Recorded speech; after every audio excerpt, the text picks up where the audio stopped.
नमस्कार. प्रत्येकाला positive affirmation work करत नाही, कारण आपल्या आयुष्यातली परिस्थिती ही वेगवेगळ्या प्रकारची आहे.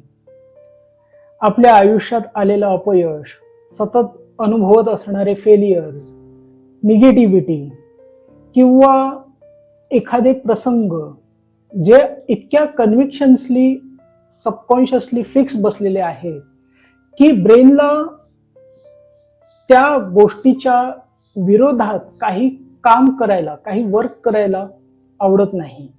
त्यामुळे होतं काय की आपण ज्या वेळेला एखादी पॉझिटिव्ह अफर्मेशन्स ऐकतोय, व्हिज्युअलायझेशन करतोय आहे, त्यावेळेला कॉन्शियस माइंड त्याला विरोध करतोय, कारण त्याच्याकडे त्या संदर्भातले वर्तमानात काही अनुभव नाहीये किंवा जी फिक्स रियालिटी तो मानून बसलेला आहे तो त्याच्यावरतीच सबकॉन्शियसली प्रोग्रामिंग करण्याची RAS रेक्टॅक्युलर ऍक्टिव्हिटिक सिस्टीमला परवानगी देणार.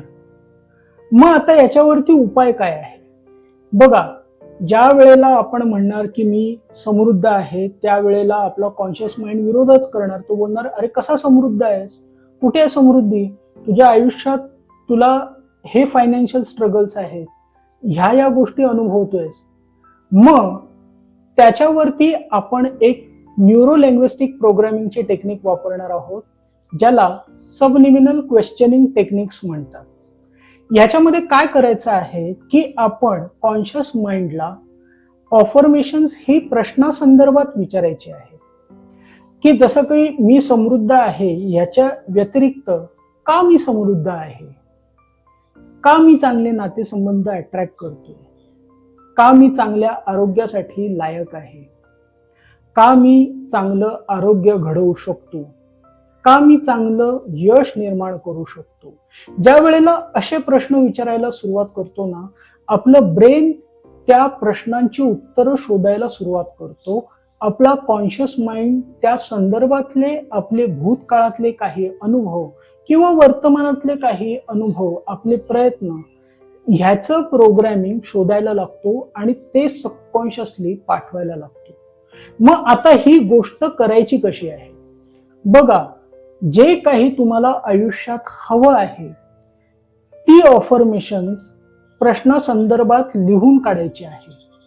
जसं पैशासंदर्भात, का मी पैशाला आकर्षित करतोय, का मी चांगली समृद्धी घडवण्यासाठी पात्र आहे, का मी चांगलं काम करून पैसा कमवण्यासाठी पात्र आहे, का मी पैशाला इतरांप्रमाणे अट्रॅक्ट करण्यासाठी योग्य आहे, किंवा नातेसंदर्भात का मी चांगले नातेसंबंध अट्रॅक्ट करू शकतो, का मी चांगल्या प्रेमासाठी पात्र आहे, का मी माझ्या आयुष्यात चांगले रिलेशनशिप मेंटेन करू शकतो, का मी चांगलं आरोग्य निर्माण करू शकतो. अशा प्रकारचे प्रश्नासंदर्भात अफर्मेशन, ज्याला सबलिमिनल क्वेश्चनिंग टेक्निक म्हणतात, हे अफर्मेशन्स तुम्ही रोज लाल रंगाच्या पेनाने लिहून काढायचे आहेत. 21 वेळा लिहून काढू शकता किंवा 2 पानं रोज लिहून काढायची आहे. ज्या वेळेला ही गोष्ट तुम्ही सतत कराल ना, त्याचा फक्त सबकॉन्शियसलीच नाही तर ज्योतिषशास्त्राप्रमाणे आपलं तृतीय स्थान ऍक्टिव्ह होतं कुंडलीतलं, आणि त्यांनी होणार काय की तुमच्या आयुष्यात त्या प्रकारचे बदल घडायला, त्या प्रकारचे अनुभव यायला, अपॉर्च्युनिटी यायला सुरुवात होईल. सो ही गोष्ट आजपासूनच सुरुवात करा, कारण एक गोष्ट लक्षात ठेवा, आपलं मन आपलं शत्रू नाहीये. आपला कॉन्शियस माइंड हा फक्त आपल्या अनुभवाला प्रोटेक्ट करत असतो. परंतु ज्या वेळेला आपण त्याला योग्य प्रश्न विचारतोय ना, त्यावेळेला तो योग्य उत्तर शोधायला सुरुवात करून त्या प्रकारचं सबकॉन्शियस बदल करायला सुरुवात करतो, आणि सबकॉन्शियस बदल झाल्यामुळे त्या प्रकारची अपॉर्च्युनिटी आणि त्या प्रकारचे रिझल्ट आपल्या आयुष्यात यायला सुरुवात होतात. सो आजपासूनच ही गोष्ट करायला सुरुवात करा आणि आपल्या आयुष्यात ती समृद्धी, ती अपेक्षित गोष्ट निर्माण करा. तोपर्यंत आज्ञा मागतो. भेटूया पुढच्या व्हिडिओमध्ये. व्हिडिओ आवडला तर लाईक करा, शेअर करा तुमच्या जवळच्या माणसांना आणि नवीन लोकांनी सबस्क्राईब करा अशा नवीन व्हिडिओसाठी आणि आपल्या आयुष्यात समृद्ध राहा. थँक्यू. धन्यवाद.